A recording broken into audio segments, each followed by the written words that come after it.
महाभारत में गांधारी के 10 कटु सत्य जो आप लोगों को पता नहीं होंगे तो दोस्तों वीडियो पूरा जरूर देखें। गांधारी गांधार देश के सुबल नामक राजा की कन्या थीं। गांधार की होने के कारण उसे गांधारी कहा जाता था। गांधार आज के अफगानिस्तान का एक क्षेत्र था जिसे आज कंधार कहा जाता है। गांधारी के भाई का नाम शकुनि था।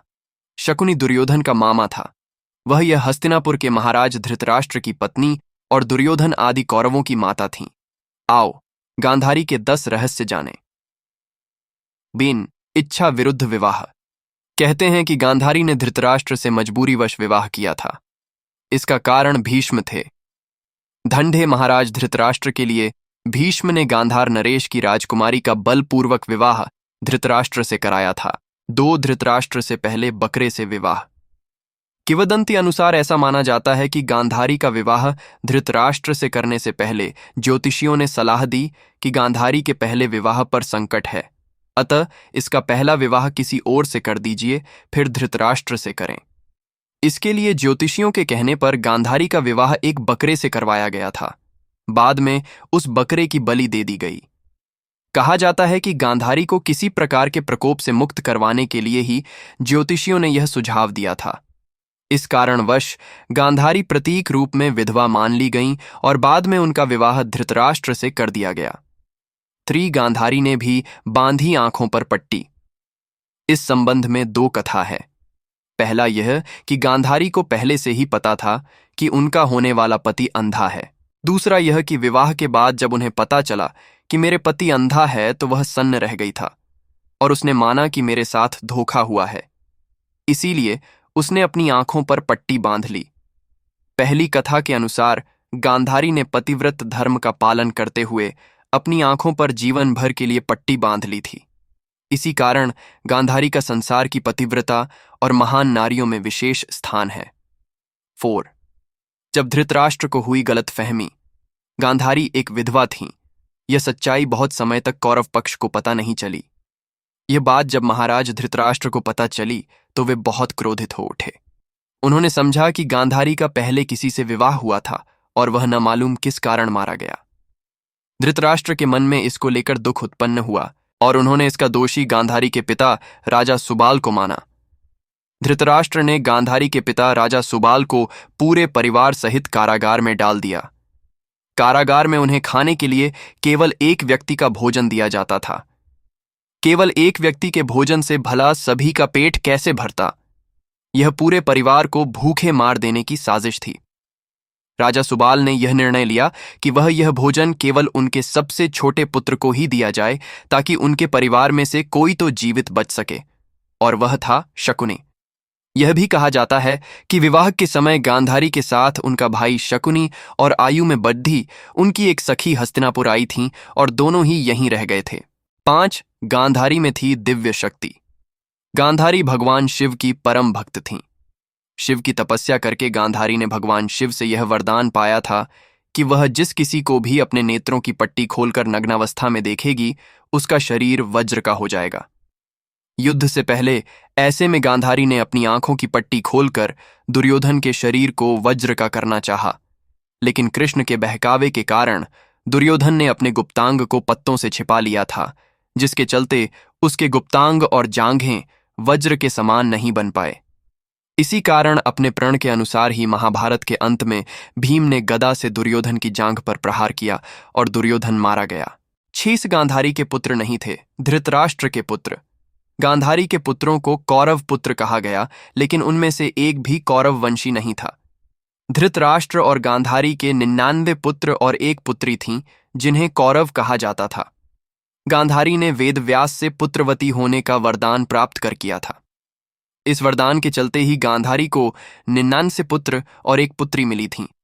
उक्त सभी संतानों की उत्पत्ति 2 वर्ष बाद कुंडों से हुई थी। गांधारी की बेटी का नाम दूशला था। गांधारी जब गर्भवती थी तब धृतराष्ट्र ने एक दासी के साथ सहवास किया था, जिसके चलते युयुत्सु नामक पुत्र का जन्म हुआ। इस तरह कौरव 100 हो गए। 7. कुंती से थी गांधारी की प्रतिद्वंदिता। कुंती के पुत्र पांडव थे और गांधारी के पुत्र कौरव। प्रारंभ में दोनों ही एक ही महल में रहती थीं, लेकिन राजगद्द के चक्कर में दोनों में अप्रत्यक्ष रूप से प्रतिद्वंदिता रहती थी। कुंती एक अद्भुत महिला थीं। पति की मृत्यु के बाद कैसे उन्होंने अपने पुत्रों को हस्तिनापुर में दालिख करवाकर गुरु द्रोणाचार्य से शिक्षा दिलवाई और अंत में उन्हें राज्य का अधिकार दिलवाने के लिए प्रेरित किया, यह सब जानना अद्भुत है। जिस तरह कुंती ने संघर्ष किया, उसी तरह गांधारी ने भी संघर्ष किया। फिर भी दोनों की महिलाएं एक दूसरे के सुख दुख में साथ देती थीं। 8 पुत्र और भाई के वश में गांधारी। शकुनी ने गांधारी व धृतराष्ट्र को अपने वश में करके धृतराष्ट्र के भाई पांडु के विरुद्ध षड्यंत्र रचने और राज सिंहासन पर धृतराष्ट्र का आधिपत्य जमाने को कहा था। शकुनी की जब यह चाल किसी भी कारण से सफल रही हो, उसका सम्मान और बढ़ गया। गांधारी अपने भाई की चाल को समझती थी और वह अपने पुत्र को बुराइयों से दूर रहने का कहती थी, लेकिन उसकी नहीं चलती थी। पति, भाई और पुत्र के बीच गांधारी विवश थी। 9 श्री कृष्ण को शाप। गांधारी के सभी 100 पुत्र महाभारत के युद्ध में मारे गए। अंत में दुर्योधन का जब भीम ने वध कर दिया। महाभारत युद्ध के पश्चात सांत्वना देने के उद्देश्य से भगवान श्री कृष्ण गांधारी के पास गए। गांधारी अपने 100 पुत्रों की मृत्यु के शोक में अत्यंत व्याकुल थीं। भगवान श्री कृष्ण को देखते ही गांधारी ने क्रोधित होकर उन्हें शाप दिया कि तुम्हारे कारण जिस प्रकार से मेरे 100 पुत्रों का नाश हुआ है, उसी प्रकार तुम्हारे वंश का भी आपस में एक दूसरे को मारने के कारण नाश हो जाएगा। भगवान श्री कृष्ण ने गांधारी से कहा, देवी, मैं आपके दुख को समझ सकता हूं। यदि मेरे वंश के नाश से तुम्हें आत्मशांति मिलती है तो ऐसा ही होगा। भगवान श्री कृष्ण ने माता गांधारी के उस शाप को पूर्ण करने के लिए अपने कुल के यादवों की मति फेर दी। मौसूल युद्ध के कारण जब श्री कृष्ण के कुल के अधिकांश लोग मारे गए तो श्री कृष्ण ने प्रभास क्षेत्र में एक वृक्ष के नीचे विश्राम किया। वहीं पर उनको एक भीड़ ने भूलवश तीर मार दिया, जो कि उनके पैरों में जाकर लगा। इसी को बहाना बनाकर श्री कृष्ण ने देह को त्याग दिया। उसके बाद द्वारिका नगरी समुद्र में डूब जाती है। 10 गांधारी की मृत्यु। युधिष्ठिर के राज्याभिषेक के बाद धृतराष्ट्र, संजय, कुंती और गांधारी ने संन्यास ले लिया और वे अपना आगे का जीवन बिताने के लिए जंगल में कुटिया बनाकर रहने लगे। 3 साल बाद एक दिन धृतराष्ट्र गंगा में स्नान करने के लिए जाते हैं और उनके जाते ही जंगल में आग लग जाती है। वे सभी धृतराष्ट्र के पास आते हैं। संजय उन सभी को जंगल से चलने के लिए कहते हैं, लेकिन दुर्बलता के कारण धृतराष्ट्र वहां से नहीं जाते हैं। गांधारी और कुंती भी नहीं जाती है। जब संजय अकेले ही उन्हें जंगल में छोड़ चले जाते हैं, तब तीनों लोग आग में झुलसकर मर जाते हैं। संजय उन्हें छोड़ दाचकर हिमालय की ओर प्रस्थान करते हैं, जहां वे एक सन्यासी की तरह रहते हैं। बाद नारद मुनि युधिष्ठिर को यह दुखद समाचार देते हैं। युधिष्ठिर वहां जाकर उनकी आत्मशांति के लिए धार्मिक कार्य करते हैं। तो दोस्तों, कैसा लगा आज आप लोगों को हमारा वीडियो? आशा करते हैं सभी को पसंद आया होगा। पसंद आया तो हमारे चैनल को सब्सक्राइब जरूर करें।